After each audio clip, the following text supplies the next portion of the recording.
Boa noite, meus irmãos, graça e paz, seja com todos vocês, seja conosco nessa noite. Nós estamos aqui para dar início a mais um momento daquilo que nós chamamos de culto, sabendo que não tem aqui a nossa liturgia comum, infelizmente não temos a nossa reunião costumeira, que são elementos fundamentais de um culto, mas estamos aqui hoje, eu e aqueles necessários à filmagem, para oferecer o nosso melhor, para oferecer os nossos dons, aquilo que nós temos a Deus, em amor a Ele, em resposta à graça dEle, e também aos irmãos, oferecer os nossos dons e talentos, para de alguma maneira edificar a comunidade. Então é por isso que eu te convido para nesse momento orar, abaixar a sua cabeça aí, fechar os seus olhos, orar de verdade, clamar a Deus para que Ele de alguma forma se revele a nós. Pai, muito obrigado por esse momento, que possamos de fato estar diante de Ti com a mente aberta, com o coração aberto, prontos para Te servir, prontos para Te ouvir, prontos para falar contigo como comunidade, como igreja. Abençoa todos aqueles a quem essa transmissão está chegando, seja por vídeo, seja por áudio, que de alguma forma sejamos alcançados pelo Senhor. Abençoa aqueles nessa noite que estão aflitos, que estão já deprimidos, cansados, dentro dos seus próprios pensamentos, fechados em si mesmo, dentro de casa. Senhor, tem misericórdia de nós, que possamos nessa noite ser sal e luz, como o Senhor nos chamou para ser, em nome do Teu Filho Jesus, amém. Amém? Então, irmãos, agora nós vamos ouvir alguns depoimentos, para que a gente possa rever alguns irmãos, matar um pouquinho a saudade, se sentir igreja.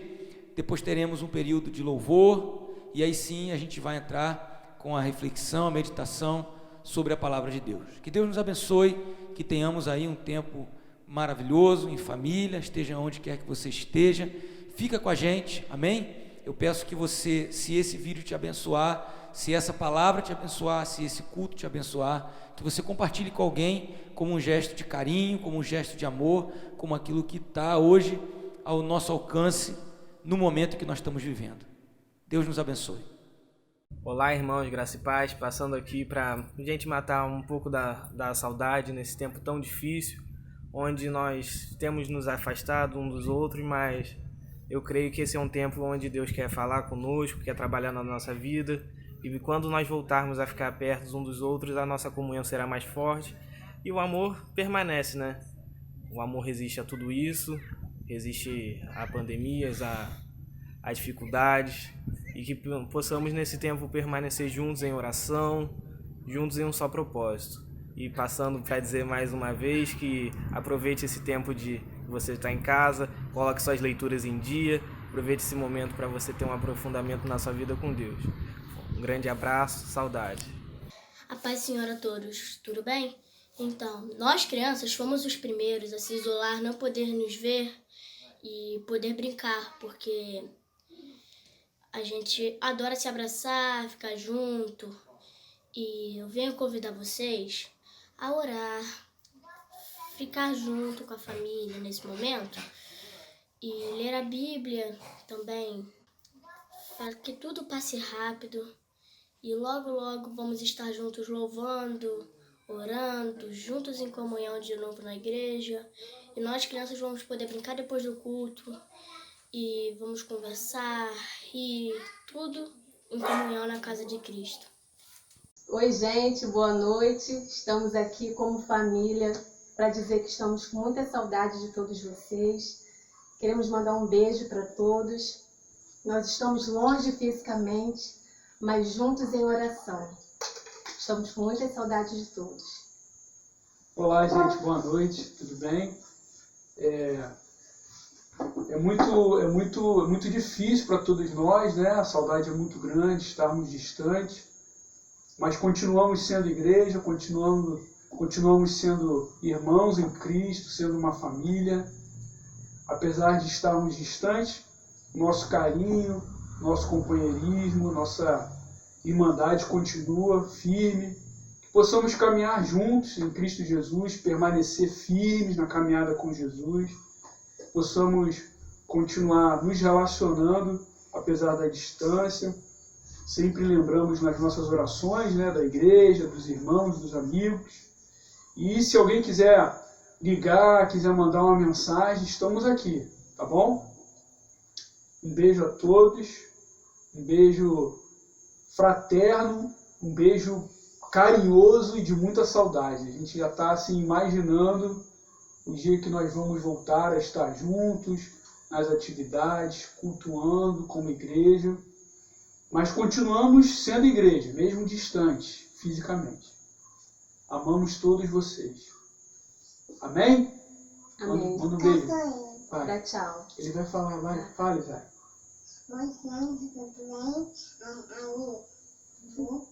Um beijo, fala. Amo vocês. Agora fala, Júlia. Dá um tchauzinho. Tchau. Tchau, Tchau, gente. tchau.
Jesus Cristo será sempre a nossa canção.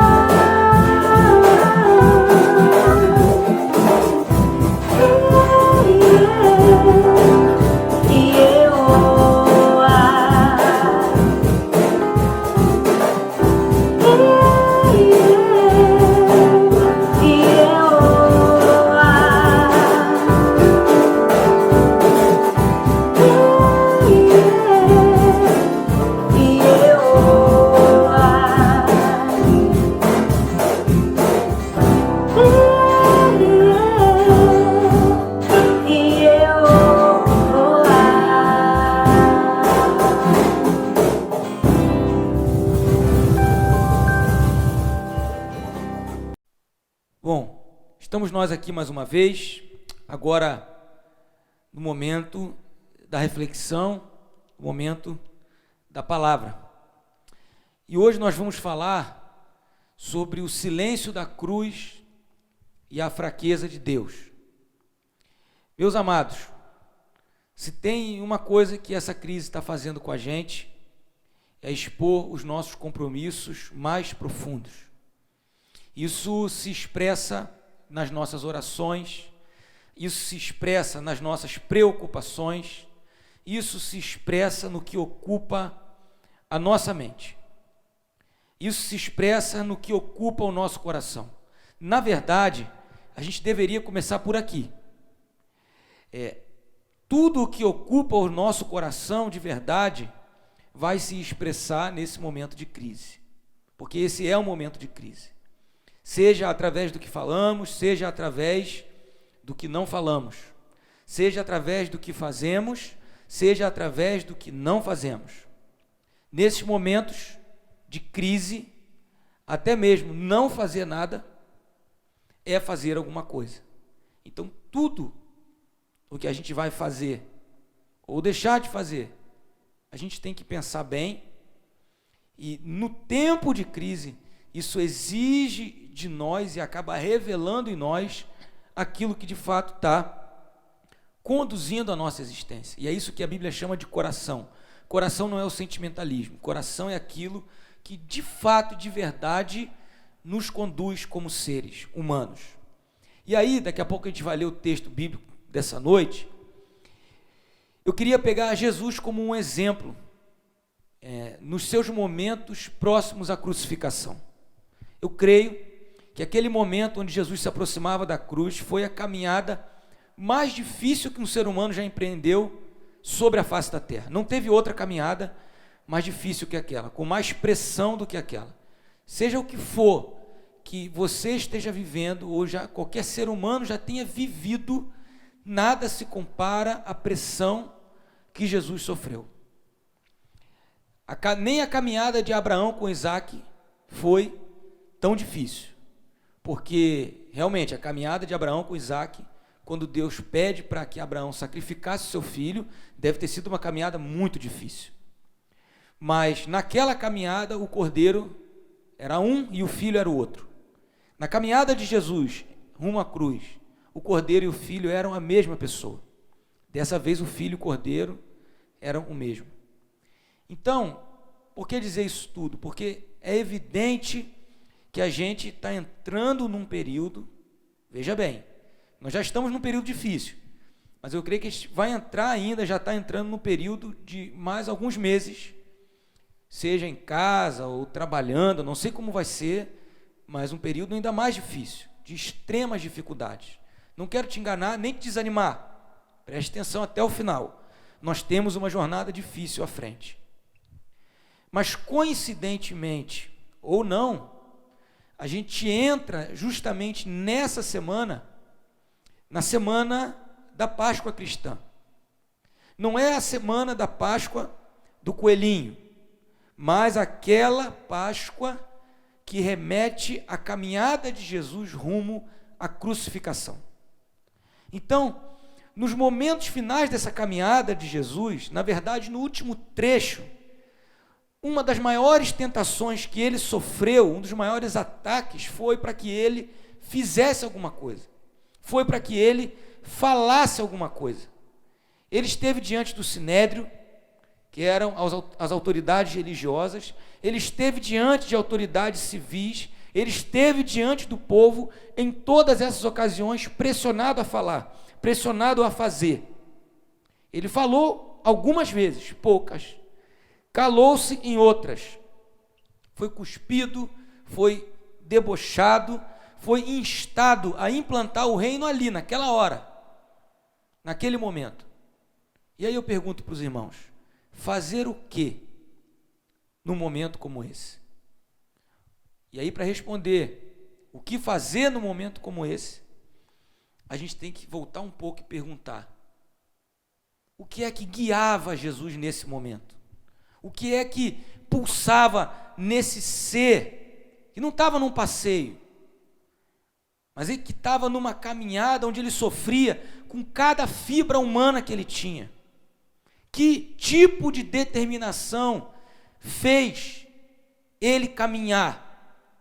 Que tipo de resolução fez com que ele caminhasse aquele último trecho, na maior parte do tempo, em silêncio, num processo de sofrimento e de humilhação excruciantes, que nenhum de nós nunca experimentou e nunca vai experimentar? O que é que estava dentro dele? O que é que guiava ele naquele momento? De entrega, de silêncio e de fraqueza. É isso que eu quero pensar com vocês, que eu creio que se a gente descobrir, é o que vai nos guiar também, nesse momento em que nós estamos entrando, porque Jesus é o nosso modelo. Amém? Então vamos ler o texto que está no Evangelho de Mateus, no capítulo 27, versículos 37 a 44. Diz assim o texto, Mateus capítulo 27, 37 a 44. Por cima da cabeça de Jesus puseram por escrito a acusação contra ele: este é Jesus, o rei dos judeus. E 2 ladrões foram crucificados com ele, um à sua direita e outro à sua esquerda.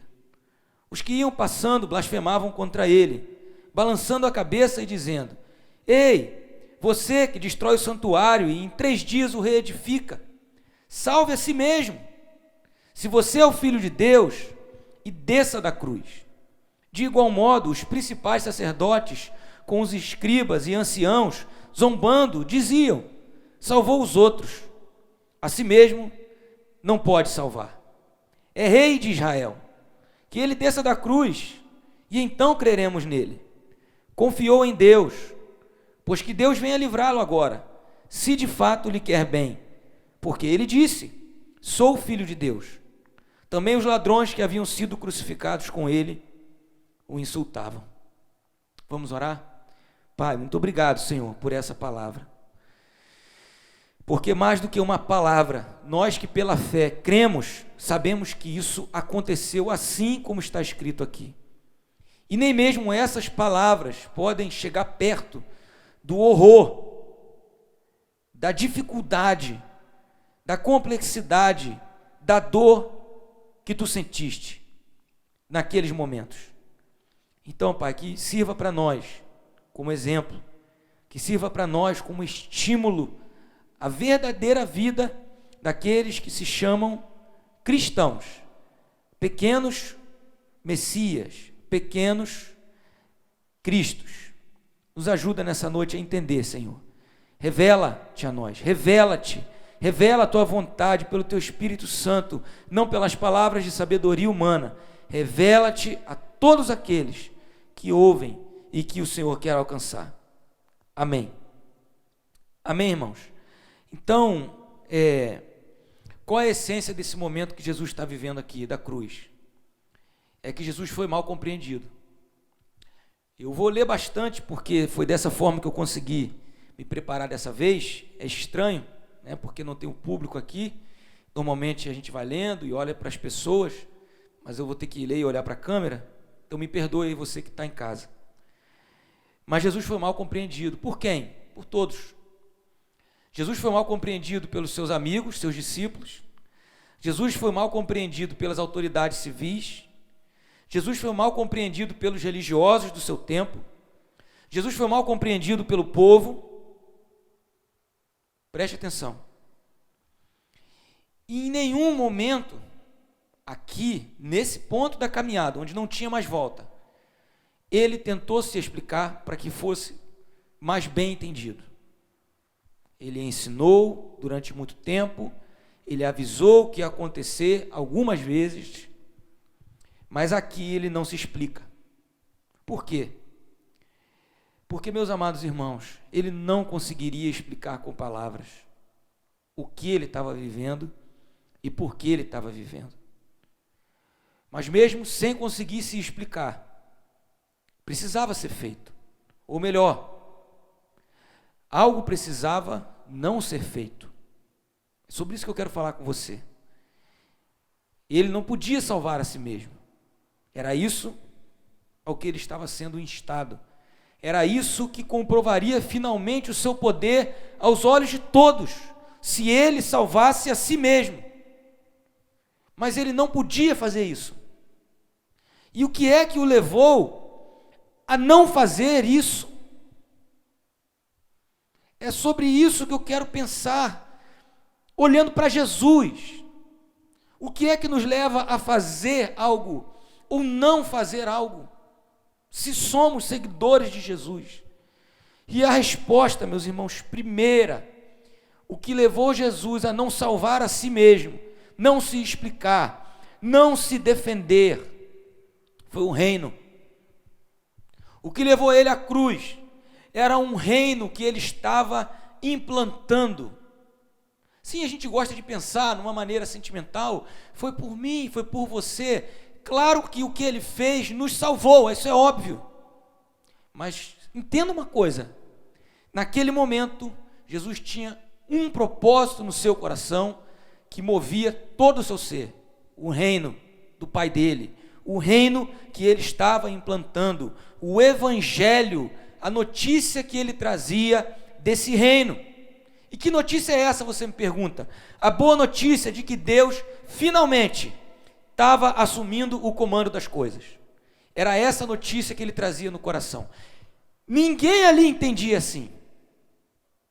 O povo não entendia, as autoridades religiosas não entendiam, as autoridades civis não entendiam, nem os seus discípulos ainda aqui entendiam que Deus estava assumindo o controle, porque não parecia que Deus estava assumindo. Parecia que Deus estava perdendo. Você leu no texto comigo, os líderes falam assim, ele confiou em Deus, que Deus o salve, se é que Deus quer ele bem. Olha lá, ele está morrendo, ele está sendo condenado, Deus não quer ele bem. Naquele momento só tinha um ali, que entendia a maneira de Deus implantar o seu reino. Porque Deus implantar o seu reino implica reconciliação. Deus implantar o seu reino implica perdão. Deus implantar o seu reino implica renúncia. Deus implantar o seu reino implica entrega. Deus implantar o seu reino implica confiança. Confiar mesmo quando a gente está perdendo. Confiar mesmo quando ninguém entende a gente. É isso que significa esse reino. Ninguém naquela altura entendia esse reino. Mas deixa eu te dizer uma coisa nessa noite. Isso não importava para Jesus. Porque o que importava para ele era implantar o reino. Quem entende o reino, deixa de fazer quando não pode fazer. E quando não precisa fazer. Quem não entende, faz o quê? Quem não entende, zomba. Quem não entende, balança a cabeça. Como diz o texto, ele é muito claro e as palavras aqui são muito interessantes. Diz o texto que eles meneavam a cabeça. Diz o texto que eles zombavam, blasfemavam. Versículo 39, os que iam passando blasfemavam contra ele, balançando a cabeça. Quem não entende faz isso. Quando vê alguém em fraqueza, quando vê alguém que se entrega. É isso que quem não entende faz. Diante do que, pastor Diogo? Diante dessa, olha bem para mim e entende essa palavra que eu vou falar, que é uma palavra que virou quase um palavrão. Diante dessa omissão de Jesus. Ele se omitiu de falar. Ele se omitiu de descer da cruz.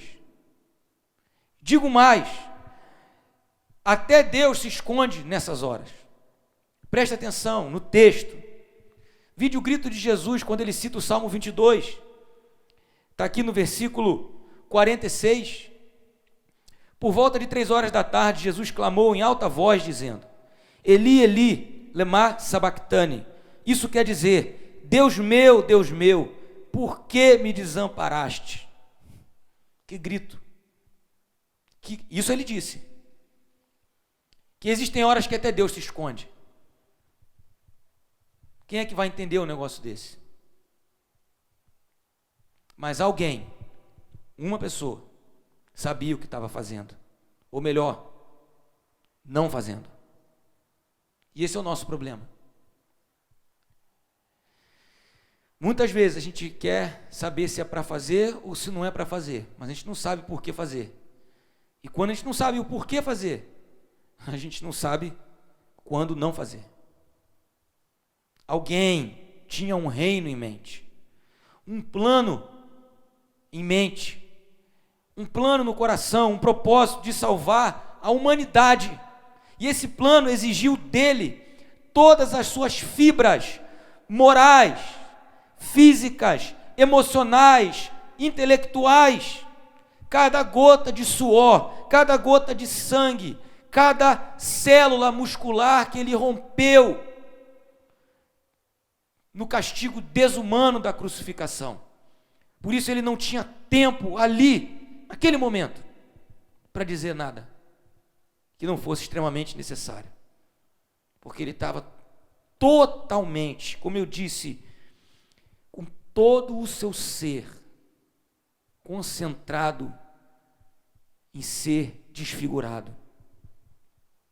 Tudo nele, tudo precisava ser desfigurado. Para quê, você pode me perguntar? Para que Deus o reconstruísse. Para que na ressurreição Deus inaugurasse uma nova humanidade. Jesus, quando perguntado numa ocasião: Mestre, por que os seus discípulos não jejuam? E os discípulos dos fariseus e de João Batista jejuam. E ele foi construindo uma resposta e disse para eles: não adianta colocar remendo de tecido novo em tecido velho, porque se rompe e o buraco fica maior. Tudo tem que ser novo. E para que tudo fosse novo, Deus não quis o remendo. Deus precisou desfigurar-se para que ele fosse reconstruído na ressurreição, e com ele fosse reconstruída a nossa esperança de uma nova humanidade. Nesse momento aqui que nós lemos da crucificação, Jesus sabia disso. Ninguém mais sabia. Ninguém entendia. E quem sabe, faz o quê? Jesus, que sabia, fez o quê? Não fez nada. E quem não sabe? E aqui quem não sabia, fez o quê? Mandou fazer. É assim que funciona. Quem é consciente, quando deve, quando pode, se abstém. Quem não é consciente, manda alguém fazer alguma coisa, porque não sabe o que está dizendo. Então, meus irmãos, como eu já disse na introdução, nesse exato momento, hoje, dia 5 de abril de 2020, caminhamos em meio a algo muito difícil. Me ouça agora, em nome de Jesus. Se é produzido pelo homem, pelo mal, pelos comunistas ou pelos capitalistas vorazes, vou dizer a minha opinião, eu não sei. Não sei. Eu tenho um palpite. Eu desconfio que é a mistura de tudo isso junto e mais coisas. Exatamente como foi com Jesus. Jesus estava no meio de uma confusão sem tamanho. A Tempestade Perfeita.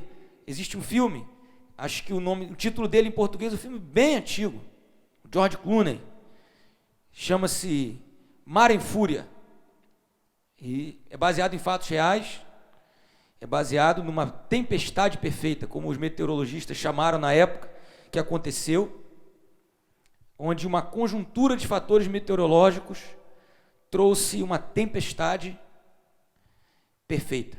O título é esse em inglês, The Perfect Storm. Então, eu creio que hoje nós estamos vivendo isso, uma conjuntura de fatores que atingiu a humanidade. Se você acredita que é isso ou aquilo, você é livre para acreditar no que você quiser. Isso é o meu palpite, que é tudo junto. Mas uma coisa eu sei, a caminhada não vai ser fácil, não vai ser. E aí, de novo, a gente está entrando na semana da Páscoa, na semana que antecede a caminhada de Jesus que nós citamos aqui até a cruz. E essa nossa Páscoa desse ano de 2020 vai ser uma Páscoa única na humanidade, única, nunca houve uma como essa. Eu sei, tá aí outra coisa que eu sei, que nessa caminhada dessa semana e talvez de alguns meses de dificuldades, eu sei que o compromisso mais profundo do nosso coração vai se revelar, vai se revelar. O compromisso mais profundo do seu coração, a sua lealdade mais leal, nesse tempo ela vai vir à tona. E aí a pergunta para nós é: como nós vamos caminhar? Como vai ser a nossa caminhada nesse tempo? E essa pergunta é definida por uma outra resposta, que vem de outra pergunta. A quem nós servimos? A que reino nós servimos? A que rei nós servimos? Estaremos nós, e aí vamos pensar agora nos personagens que estavam em volta da cruz. Estaremos nós entre aqueles que estimulam o Filho de Deus a descer da cruz, a salvar a si mesmo? Leia comigo o versículo 40. Ei, você que destrói o santuário e em 3 dias o reedifica, salve a si mesmo, se você é o Filho de Deus, e desça da cruz. Estamos nós entre eles? Estamos nós pedindo para que Deus salve a si mesmo, para que Ele se defenda?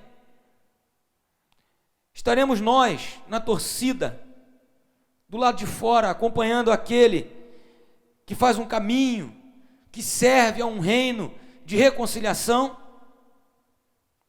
Onde nós estamos? Estamos nós do lado dos religiosos que não entendem que Deus às vezes não nos favorece, como Ele não favoreceu o seu filho aqui?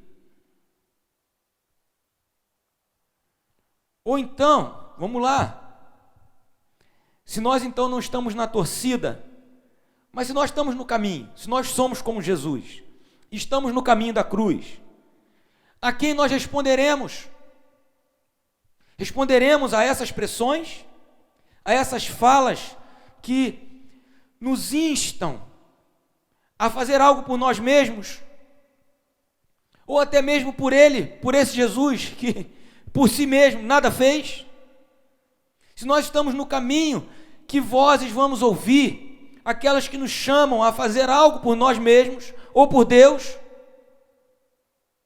Ou responderemos única e exclusivamente a esse rei que está sendo crucificado, a esse rei que tem um reino conquistado pelo seu sangue, conquistado por sangue, e que clama dentro de nós por silêncio, por renúncia, por abnegação? A quem responderemos num dos momentos mais difíceis da humanidade? O que faremos? Por que faremos? Para quem faremos? Ou deixaremos de fazer? Não se engane, meu amado. Há muito em jogo aqui. Nisso nós concordamos. Nesse caminho que Jesus está fazendo, que nós estamos fazendo hoje, nesse momento, nessa hora, tem muita coisa em jogo. Tem. Mas deixa eu te dizer o que não está em jogo. O que está em jogo não é a nossa salvação. O que está em jogo de verdade é a maior lealdade do nosso coração. A salvação ele conquistou naquela caminhada. Mas o que está em jogo hoje é que para mim e para você, como discípulos, seguidores de Jesus, qual é a maior lealdade do nosso coração? Porque a resposta a essa pergunta vai nos levar a caminhar como Ele, com todo o nosso ser, muitas vezes em silêncio, em direção à cruz. Estaremos nós caminhando com seus passos?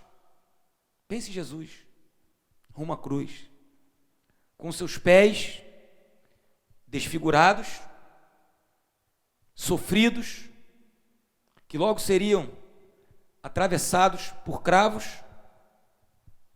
mas que Isaías, no capítulo 52, no versículo 7, chama de pés formosos. Como pés crucificados são formosos? Porque eles anunciam a chegada, a boa notícia de um reino que começa num ato sacrificial.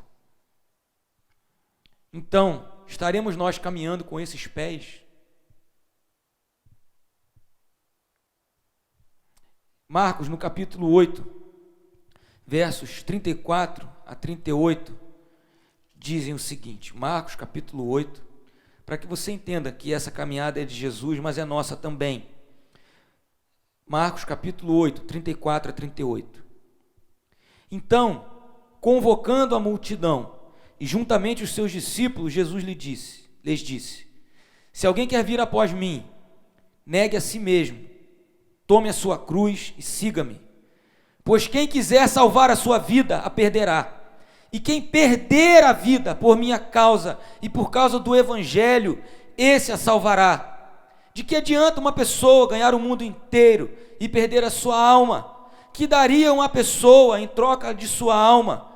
Pois quem, meus irmãos, nesta geração adúltera e pecadora, se envergonhar de mim e das minhas palavras, também o Filho do Homem se envergonhará dele, quando vier na glória do seu Pai com os santos anjos. Então, nessa noite, existem muitas convocações, mas eu queria que você olhasse para Jesus agora, Jesus, na sua palavra, e que o Espírito Santo de Deus revelasse na sua mente e no seu coração que quem nos convoca é Jesus. E Ele está nos convocando a caminhar com Ele rumo à cruz. É o que diz o texto. Então, convocando a multidão e juntamente os seus discípulos, Jesus lhe disse, se alguém quer vir após mim, negue a si mesmo, tome a sua cruz e siga-me. Então, se eu, como um pastor de uma igreja local, não fizer essa convocação, essa aqui, eu vou prestar conta a Ele. Jesus não está convocando a gente para se salvar. Jesus está convocando a gente para a cruz.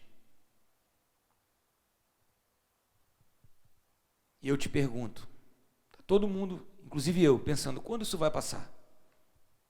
Quarentena, fica em casa, vai para a rua, trabalha, não trabalha, é culto online, é culto, não é culto, é online ou não é online. Mas além dessa pergunta, eu quero te fazer outra pergunta. Quando passar, onde é que você quer chegar? Como você quer chegar do outro lado? Porque vai depender de quem você seguiu, de quem você está seguindo, de quem é que te convoca. Jesus nos convoca para uma caminhada como a dele. Quem quiser salvar, quer vir após mim? Negue a si mesmo, tome a sua cruz e siga-me. Já diz o provérbio, não é isso? A palavra, o ditado popular, para quem não sabe para onde vai, qualquer caminho serve. Na verdade, eu quero ir para onde Jesus está. Se eu quero estar com Ele na ressurreição, eu estou com Ele na cruz. Eu estou com Ele nessa caminhada. Então, se vai ser ruim para todo mundo. Mas eu quero chegar lá, do outro lado, seja do coronavírus, ou se eu morrer no meio do caminho, do outro lado. Quero chegar lá com Ele. E por isso que eu estou dizendo, eu não tenho vergonha de seguir a um rei que se humilha. Não tenho vergonha de seguir um rei que se cala. Porque o título estava lá, escreveram na tabuinha. Este é o rei dos judeus. E era verdade, eles nem sabiam que era verdade. Só que era um rei que não era muito popular. Eu não tenho vergonha de seguir aquele rei crucificado. Eu não tenho vergonha de seguir um rei que não fez nada para salvar a si mesmo. Eu não tenho vergonha de seguir esse rei. Você tem? Eu não tenho. Ele disse que quem se envergonhasse dele nessa geração perversa e adúltera, se envergonhar dele, não é ter vergonha de dizer que é evangélico. Se envergonhar dele é se envergonhar do caminho de humilhação que ele fez. Se envergonhar dele é ter vergonha de admitir que o nosso rei morreu, se humilhou, se entregou, não fez nada para se salvar. Tem muita gente que não se envergonha de diversos reis. Eu não me envergonho de Jesus. Quem é o nosso modelo nesse momento da caminhada? Quando o perigo se aproxima, quando a dificuldade enorme está na nossa porta. Quem é o nosso modelo? Herodes? Pilatos? Os líderes do Sinédrio? Os mestres da lei, os sabichões de Bíblia? Ou é o povo que não entende? Quem é o nosso modelo, irmãos? Não seria Jesus o nosso modelo? Seus pés formosos e desfigurados, e suas palavras? O texto é claro: quem se envergonhar de mim e das minhas palavras, as que ele disse quando não devia e se incriminou, as que ele não disse quando deveria, para salvar a si mesmo e não se salvou. Então, eu estou terminando. Nessa semana que se inicia, eu convido você a caminhar com Jesus. Convido não, eu convoco. Você é membro dessa igreja? Então eu estou te convocando a caminhar junto com Jesus. E se a gente quer segui-lo, a gente tem que passar pela cruz. Em silêncio. Um silêncio incômodo. Como assim, pastor Diogo? Explica. Não é um silêncio amargurado. Não é um silêncio revoltado. Não creio que esse era o silêncio de Jesus. Nem o silêncio dos discípulos chocados. Imagina os discípulos olhando aquela cena, que por mais que ele tivesse avisado, eles nunca quiseram acreditar. Não. Não é esse silêncio que eu estou falando. Estou te convocando para um silêncio consciente. Consciente de que fazemos o não fazer. Consciente de que falamos o não falar. Apenas por seguir o exemplo e em obediência ao nosso rei. Meu rei chama-se Jesus de Nazaré. Explica mais, pastor Diogo. Tem que ficar mudo? Claro que não. Se for para se salvar, se for para se explicar, se for para se defender, não fale, não faça. Se for para ajudar, se for para partilhar, se for para abençoar, fale, faça. Amém? Agora, se for para se defender, se for para se salvar, se for para se explicar, e digo mais, se for para salvar Jesus, meus amados irmãos, nós não precisamos salvar Jesus, é Ele que salva a gente. E lembre-se, para você não ficar triste, desanimado, hoje é domingo antes, uma semana antes do domingo da Páscoa. Lembre-se o que esse silêncio precedeu. Esse silêncio precedeu a ressurreição. Na verdade, esse silêncio, esse não falar e não fazer, foi a condição para a ressurreição. O que seria de nós, irmãos? O que seria da nova humanidade iniciada naquele ato? Se aquele silêncio fosse rompido por uma bravata, se aquele silêncio fosse rompido, não por um pedido de perdão para aqueles que o ofendiam, como foi. Jesus disse na cruz: perdoa, Pai, porque eles não sabem o que fazem. Mas se aquele silêncio fosse rompido por uma acusação, o que seria de nós se aquela cruz fosse abandonada por vontade própria? Se, como ele foi chamado a fazer, ele descesse da cruz, como seria? Eu digo para você, não seria. Nós não seríamos. Não existiria coronavírus, porque a gente não ia estar vivo. Não existiria culto online, porque não ia existir internet. Se ele não ficasse em silêncio, como ovelha muda. Conhece o texto de Isaías? Perante os seus tosqueadores, ele não abriu a sua boca. Por isso, lembre-se, agora, nesse momento da caminhada, nessa caminhada, onde gemer é permitido, pode gemer, onde orar ao nosso Pai, que nos vê em secreto, mesmo sem palavras, é o que diz o texto de Mateus 6, muito mais do que ouvir, ele vê, porque a oração é no secreto. Orar, sabendo que antes que a gente fale, ele já sabe, é necessário. Mas lembre-se que essa caminhada de silêncio vai gerar frutos maravilhosos. Talvez ninguém entenda isso agora, como ninguém entendeu quando ele fez. Mas se eu e você formos pequenos cristãos, imitando o nosso Jesus, eles também colherão os bons frutos desse silêncio.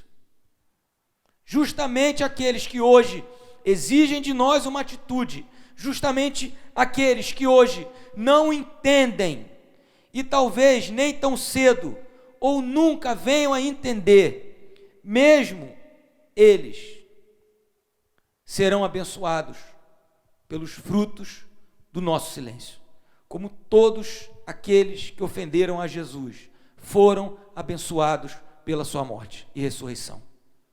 Façamos isso também por eles. Eles não precisam entender, eles não precisam concordar, eles precisam ser amados. Precisam ser amados também em nosso silêncio. Então esse não é um silêncio amargurado. Esse não é um silêncio raivoso. Esse é um silêncio de amor. Porque se Jesus fez o que fez com todas as fibras do seu ser, movido pela obediência ao Pai para implantar o reino, ele sabia que o fruto desse trabalho era angariar pessoas as quais ele amava. E nós sabemos que o fruto desse nosso silêncio vai abençoar pessoas. E eu termino dizendo o texto de 1 Coríntios, capítulo 1, 22 a 25. 1 Coríntios, capítulo 1, versículos de 22 a 25. Você sabe que a igreja de Corinto era uma igreja extremamente dividida, muito dividida. Brigas por poder, briga entre gente crente, briga entre gente que tinha o Espírito Santo, até demais. Te lembra alguma coisa isso? E aí o que Paulo fala, a mensagem que Paulo dá para a igreja de Corinto, é a mensagem da cruz. Porque você pode estar aí onde você está pensando, mas esse negócio de cruz foi com Jesus, não cabe para a gente agora. Cabe muito bem. Coube para os coríntios. Coube quando Paulo entendeu a mensagem da cruz, que é a mensagem do silêncio de Deus e da fraqueza de Deus. 1 Coríntios 1, 22 a 25. Porque os judeus pedem sinais e os gregos buscam sabedoria. Mas nós pregamos o Cristo crucificado, escândalo para os judeus, loucura para os gentios.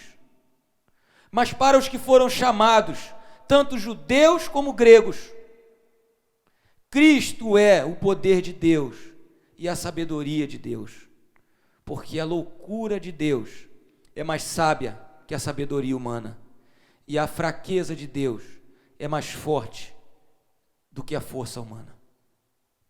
Meus amados irmãos, os judeus queriam um Messias poderoso, queriam sinais de Deus. Deus, vem, resolve. Os gregos apelavam para a palavra sofia, sabedoria. Era isso que ia resolver o problema deles. E Paulo diz que nós não. Nós pregamos, nós anunciamos, nós alardeamos o Cristo, o Messias sim, mas o Messias crucificado. Ele chega a dizer em um determinado momento que ele decidiu entre eles saber nada além de Cristo e Cristo crucificado. Ou seja, o nosso foco tem que ser nessa caminhada de silêncio e fraqueza de Deus, porque Paulo diz que a fraqueza de Deus é mais forte do que a força humana. Cristo, quando caminhou daquela maneira, desconcertou a todos, desconcertou os judeus e desconcertou os gregos. Mas a palavra também diz que para os que foram chamados judeus e gregos, Cristo é o poder de Deus e a sabedoria de Deus. Ou seja, não importam os lados que não se entendem, que não sabem bem o que querem. Cristo veio, o Cristo crucificado veio para salvar, mesmo aqueles que não o entendem. O melhor lugar para a gente estar é nessa posição, na loucura de Deus, na fraqueza de Deus. Essa é a santa convocação, que não vou dizer que é a santa convocação que eu faço do púlpito da Igreja Batista Monte Gerizim. Essa é a santa convocação que eu ressoo, que vem antes de mim, muito antes de mim, na pessoa de Jesus Cristo. Eu convoco, aí sim, daqui desse púlpito, a Igreja de Cristo a um silêncio santo, de renúncia, de amor. Eu convoco a Igreja de Cristo a caminhar com os pés formosos de Cristo rumo à cruz. Eu convoco a Igreja de Cristo, eu repasso, eu encaminho essa convocação à Igreja de Cristo de se posicionar na fraqueza de Deus, porque a fraqueza de Deus é o melhor lugar para a gente estar nesse momento,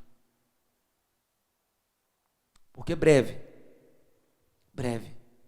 a nossa Páscoa verdadeira vai chegar, breve a nossa ressurreição vai acontecer, mas para isso, para que a gente participe dela, a gente precisa participar da morte. Amém, amados? Então, essa é a palavra que eu tenho para hoje. Queria chamar você agora, aí onde você está, para orar. Queria orar por você, para que você faça como Cristo, para que nós tenhamos condições, para que todo o nosso ser funcione para a implantação desse reino. E ao tomar essa decisão, haverá momentos de solidão extrema. Haverá momentos onde seremos mal compreendidos. Haverá momentos onde seremos pressionados. Mas em todos esses momentos, poderemos ter a consciência limpa de que estamos seguindo os passos do Mestre Jesus. Se você quer fazer isso, ore comigo aí onde você está. Pai, obrigado por essa palavra, que é sempre oportuna, mas que é tão desafiadora. Eu oro agora por mim, eu oro por esses que estão me ouvindo ou me assistindo, para que possamos entender o momento e decidir, como Paulo decidiu, nada saber, além de Cristo, e Cristo crucificado. Que todos os outros conhecimentos e as outras informações funcionem em nós, com o foco na caminhada daquele que se entregou, que renunciou, que quando chamado a descer da cruz, a salvar a si mesmo, nada fez, nada disse nesse sentido. Nos ajuda a atender essa convocação. Deus, que não haja em nós vergonha de seguir esse Messias, um Messias que expôs voluntariamente a fraqueza de Deus. Que nós possamos nos colocar nesse lugar, nos posicionar nesse lugar, e que o Senhor tenha misericórdia de nós, se a gente não está nesse lugar. Se estamos sendo arrogantes, se estamos sendo altivos, Senhor, sonda o nosso coração e nos coloca no caminho eterno, que é esse caminho que passa pela cruz. Oro assim por mim, oro pela Igreja Batista Monte Xerizim, oro pela igreja no Brasil e oro pela igreja no mundo, em nome de Jesus. Amém. Amém, amados irmãos. Deus abençoe você que está em casa aí, com a sua família. Não deixe de dar um abraço agora bem apertado naqueles que você pode abraçar, naqueles que estão aí contigo. Diga para essa pessoa como é bom seguir a Jesus com ela, como é bom saber que nós temos um caminho a trilhar, ainda que difícil, mas com fé no nosso Jesus. Eu creio, com todo o meu ser, eu creio que isso é temporário, que um dia todo olho verá, todo ouvido ouvirá, toda língua confessará que Jesus é o Senhor. Que esse dia vai chegar e que, relativo à nossa crise epidemiológica, econômica, atravessaremos. Mas atravessaremos bem se seguirmos os passos de Jesus. Deus nos abençoe. Até a nossa próxima transmissão. Então, os irmãos que frequentam a igreja, que estão acostumados às nossas reuniões, sabem que todo domingo à noite a gente ora pelos aniversariantes da semana, agradecendo a Deus pela vida e também pelos aniversários de casamento. E mesmo à distância, nós gostaríamos de permanecer com esse costume, permanecer com esse ato. Então, você que está em casa e não fez aniversário essa semana, nem aniversário de casamento, vai orar comigo por aqueles que fizeram. E você que está em casa, que completou, não só essa semana, mas nas últimas semanas em que nós não pudemos fazer essa oração, que você aí em casa ore também conosco e receba essa oração como um gesto de carinho, como um gesto de amor por aqueles que completaram mais um ano de vida, mesmo em meio a esse tempo de dificuldade. Vamos orar. Pai, obrigado por aqueles que completaram aniversário desde o nosso último culto presencial até o dia de hoje.